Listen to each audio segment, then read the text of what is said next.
Some clever sentence writing. The song, so I spent my teenage years in the Northern Rivers, but I spent my primary schooling in a little town called Gundagai in Riverina, New South Wales, on the Murrumbidgee River, which was a really beautiful place to be a child and have a childhood, and go to school, and you know, it was just, I could run wild and free and have a beautiful time, and I felt completely safe, and it was really quite lovely. And one of my favourite things about growing up there was this wonderful story that we had, and since I've written this song and started playing it, people have told me, oh, that a similar thing happened in the town I grew up. So there were these two amazing Wiradjuri men, Yarri and Jackie, who saved hundreds of white folks from the flood in the 1850s. The Wiradjuri people had told the white settlers, what are you doing? You're building on the riverbank, it's a floodplain, it's going to flood. The white fellas didn't listen, of course, and then it flooded, and Yarri and Jackie saved so many people, and they've finally been recognised for that. There's a big statue up in town. But the thing that really got me about this is, as I grew older and learned about the actual history, and you know, started actually having friends who were First Nations people and hearing about the things that they go through and the things that their ancestors went through, realising that we weren't taught any of this stuff in school. Like, we got taught these lovely, it was all peaceful settlement in school, you know, but the reality is that it definitely was not. So yeah, this song is about that, and trying to reconcile that, or not, and the failures. It's called Rainbow Trout. When I was 10, I'd go down by the river, the banks of the Mparntwe, fish for rainbow trout, all slippery and silver. No one could catch him like me.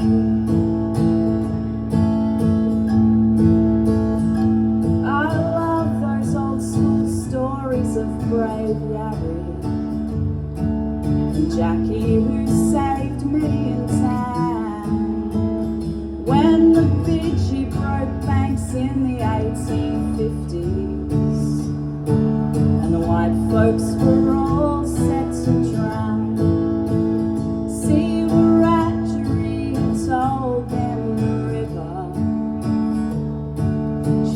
Where the settlers had built, but the whites, well, of course they knew better, without even an inkling of guilt.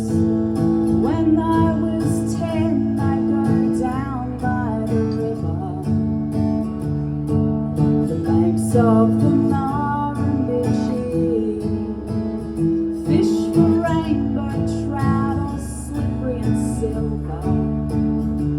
Those fish, they were so good to eat. But what we didn't learn in that old schoolhouse over the hill from town was the way that the settlers before us threw of their home ground, of the squatting and violent dispossession of the children taken away, of the pastoralists' brutal oppression, the reality of how it all played. When I was 10, I'd go down by the river, the banks of the Mparntwe, fish for rainbow trout, all slippery and silver. Didn't think about what I couldn't see. Those stories of peaceful settlement in school, sang taught around the country, were a made-up colonial tool. Victor's fair tales of history. When I was 10, I'd go down by the river, the banks of the Mparntwe, fish for rainbow trout, all slippery and silver. Wish I'd learned how to decolonize me. When I was 10, I'd go down by the river, the banks of the Mparntwe, fish for rainbow trout, all slippery and silver. Wish I'd learned how to decolonize me. And think about what I couldn't see, 'cause those fish, they were so good to eat, and I thought that no one could catch them like me. Thank you. Thank you so much.